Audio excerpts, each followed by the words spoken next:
하나님께서 우리에게 돈을 주시지 않는 이유는 우리가 그 돈을 관리할 능력이 아직 준비되지 않았기 때문입니다. 이는 곧 그릇의 문제입니다. 우리의 그릇은 아직 큰 돈을 감당하고 다스릴 수 있을 만큼 단단하거나 넓지 않습니다. 그래서 로또에 당첨되어 큰 돈을 받은 사람들도 대부분은 그 돈을 제대로 관리하지 못해 망하거나 더 큰 빚을 지거나 결국 모든 돈을 잃어버리는 경우가 많습니다. 사람들은 돈을 단순히 아껴 쓰는 것만 생각합니다.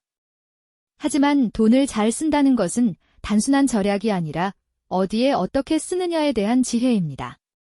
우리는 돈을 매우 원하고 간절히 바라지만 정작 그 돈을 진심으로 귀하게 여기고 무겁게 여기지 않고 그 돈을 너무 가볍게 여기고 있는 경우가 많습니다.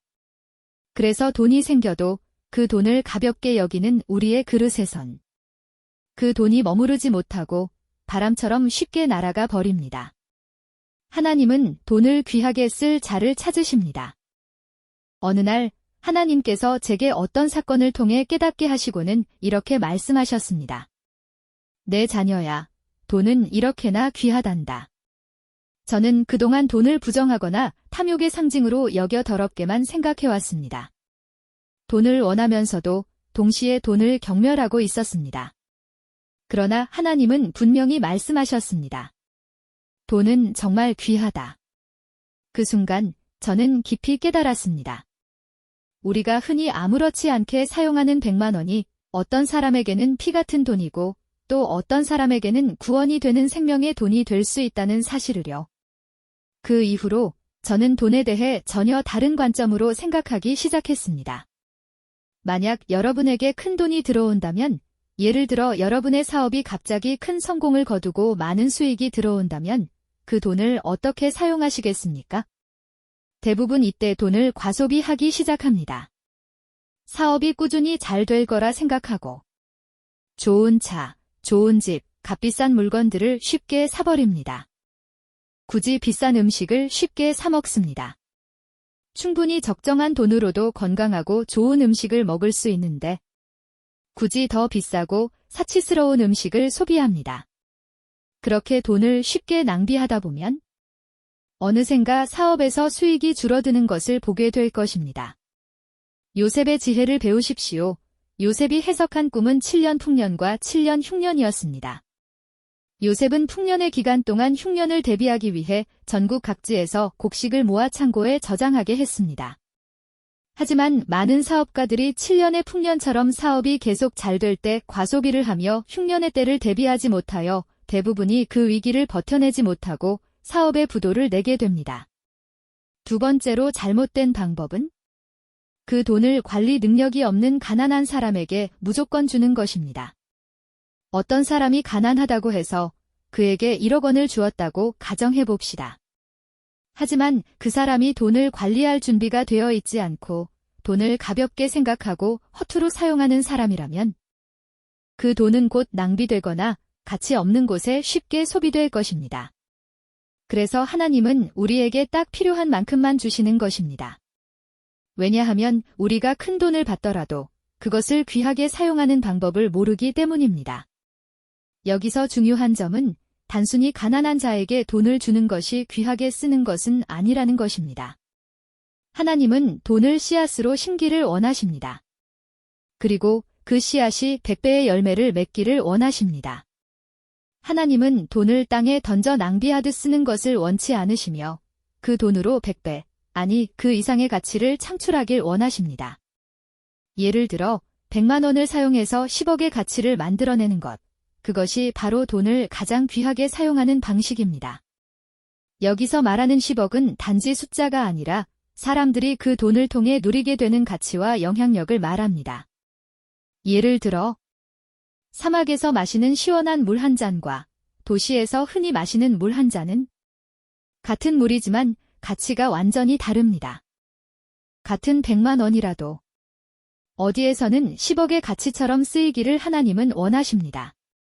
하지만 반대로 그 100만 원이 1000원의 가치도 내지 못하는 곳에 쓰인다면 하나님은 그 사람에게 더 이상 돈을 맡기지 않으실 것입니다. 그러므로 우리는 돈을 어떻게 관리할 능력을 기를지, 그리고 어떻게 해야 돈을 귀하게 쓸 수 있을지를 깊이 고민해야 합니다.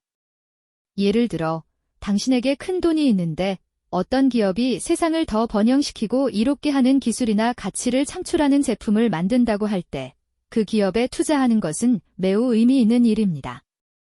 그 기업은 투자받은 자금으로 더 많은 사람들에게 유익을 주며 100배의 가치로 환산되는 결과를 만들어낼 수 있기 때문입니다. 즉, 최소한의 자원으로 최대한의 가치를 창출하는 것, 이것이야말로 돈을 귀하게 사용하는 진정한 방식입니다. 하나님도 돈을 귀하게 여기십니다.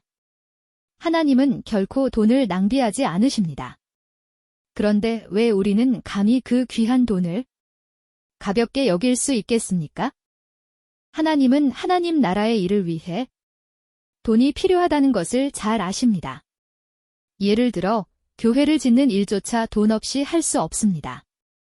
그러므로 돈은 매우 좋은 도구입니다. 하지만 이 도구를 제대로 사용하기 위해 우리가 먼저 갖추어야 할 가장 중요한 영적 자질은 바로 하나님의 음성을 듣는 훈련입니다. 하나님은 언제나 말씀으로, 감동으로, 상황으로 우리에게 말씀하십니다. 하지만 우리가 그 음성을 듣는 훈련이 되어 있지 않고 분별할 수 있는 영적 지혜가 없다면 하나님께서 돈을 맡기셔도 그 돈을 하나님 뜻대로 사용하지 못할 가능성이 큽니다. 그래서 하나님은 당신이 주님의 음성을 듣고 순종할 수 있는 준비가 되어 있을 때 비로소 재물을 맡기십니다. 믿음이 자라나고 하나님의 음성에 익숙해지면 우리는 어떤 재정을 받을 때마다 이렇게 묻게 됩니다. 주님, 이 돈은 어디에 써야 할까요? 어떻게 해야 지혜롭게 사용할 수 있을까요? 그렇게 질문할 때 하나님은 말씀이나 감동 또는 상황을 통해 우리가 분별하고 순종할 수 있도록 명확히 인도해 주십니다. 그래서 우리는 하나님이 말씀하신 곳에 그 돈을 흘려보내는 것, 그것이 바로 가장 돈을 귀하게 쓰는 길입니다. 하나님보다 돈을 더 잘 쓸 수 있는 존재는 없습니다. 그러므로 하나님이 보내라고 하신 곳에 돈을 보내는 것, 그것이 진정으로 현명하고 귀한 재정 사용입니다. 남을 위해 마구 쓰는 것이 돈을 잘 쓰는 것이 아닙니다. 주변 사람들에게 무분별하게 나누는 것도 현명한 선택이 아닙니다. 정말로 필요한 사람에게 하나님의 말씀을 따라 하나님의 뜻 안에서 사용하는 것이 중요합니다. 돈이 많다고 헌금을 많이 하는 것도 해서는 안 됩니다. 하나님이 헌금하라는 말씀을 하시지도 않았는데 그 돈을 드린다면 그것 또한 불순종입니다. 하나님이 가라고 할 때 가고 가지 말라고 할 때 가지 말아야 합니다. 사무엘상 15장에서 하나님께서는 사울에게 아말렉을 완전히 진멸하라고 명령하셨지만 사울은 아각 왕과 좋은 가축들을 살려두며 그 명령에 온전히 순종하지 않았습니다. 그는 그것들을 하나님께 제사드리기 위해 남겼다고 말했지만 사무엘은 순종이 제사보다 낫다고 말하며 그의 행동을 책망하였고 결국 하나님께서는 사울을 버리시고 왕위를 거두시기로 하셨습니다. 하나님이 시킨 적도 없는데 그 돈을 헌금하거나 누군가에게 보낸다면 그것은 순종이 아니라 제사가 될 수 있습니다. 그 돈의 주인이 누구입니까? 하나님 아닙니까? 근데 당신이 무엇이기에 그 사람이 불쌍하다고 그 사람에게 돈을 보냅니까? 그 돈이 당신 것입니까? 돈의 주인은 하나님입니다. 근데 왜 당신 마음대로 그 사람이 불쌍하다고 돈을 보내십니까? 반드시 하나님이 말씀하신 곳에 돈을 보내십시오. 절대 자기 마음대로 착한 일을 한답시고 돈을 쓰지 마십시오. 그렇게 하나님의 말씀대로 순종하여 돈을 쓰는 자는 곧 돈을 귀하게 쓰는 자요. 하나님이 돈을 맡기실 자입니다.